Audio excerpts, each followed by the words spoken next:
Hello everyone, good morning. My name is Hassan Awanka as usual, and today I'm going to talk about a case that is called hypernasality. So, do you have a friend, a relative, or a family member that talks through the nose? Yes, we all do, just like I'm doing.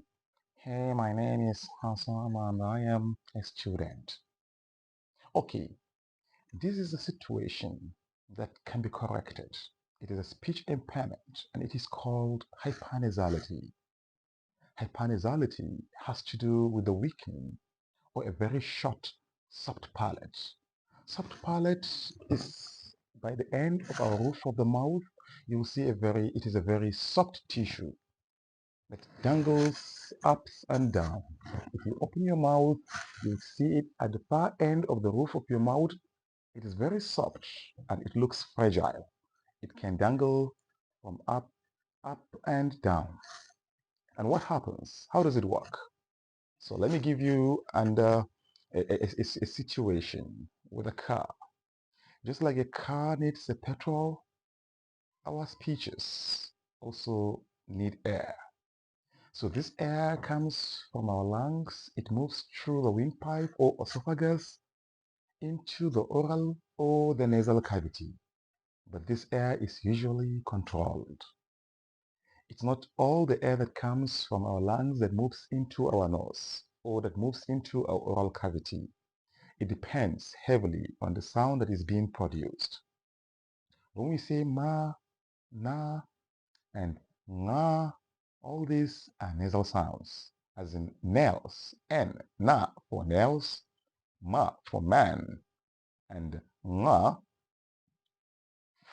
for thinking, singer. All these are nasal sounds, and therefore the air is expected by default to pass through our nasal cavity. Nasal cavity means our nose, to pass through our nose. But what controls the air passage into either the nose or the mouth? It is that dangling soft palate.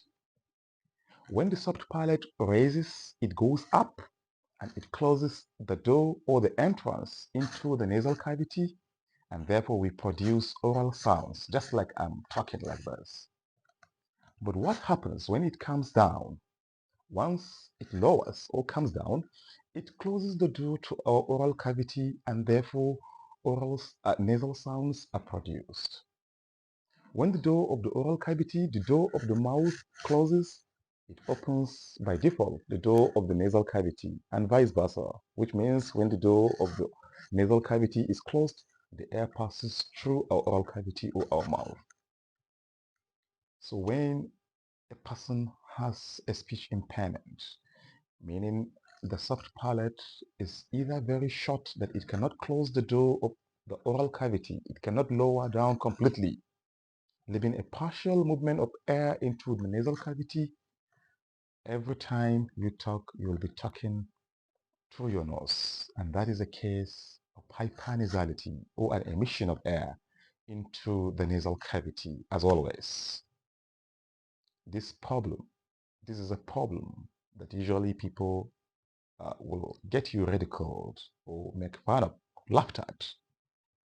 But with the work of a plastic surgery, a plastic surgeon can correct this. Using palatoplasty. Or you can enlist the work of a speech therapist who can help you correct it through speech exercises. The speech therapist will tell you the words you will regularly have to be saying, and in that case, you may have to overcome this problem. Now, take for example, look at people that are born with cleft palate. There is a cleft in their lips. People without this portion of their lips. This is just a symptom because even the hard palate and the soft palate may have the same cleft, the same tear. There is an opening in the roof of the mouth. And so therefore, once the air that is supposed to pass through the oral cavity enters the oral cavity, the air will still leak through the nasal cavity and you will have hypernasality. So we are not supposed to laugh at people with these problems. We are supposed to encourage them We are supposed to know that in one way or the other, people have things to overcome, and this can be corrected. So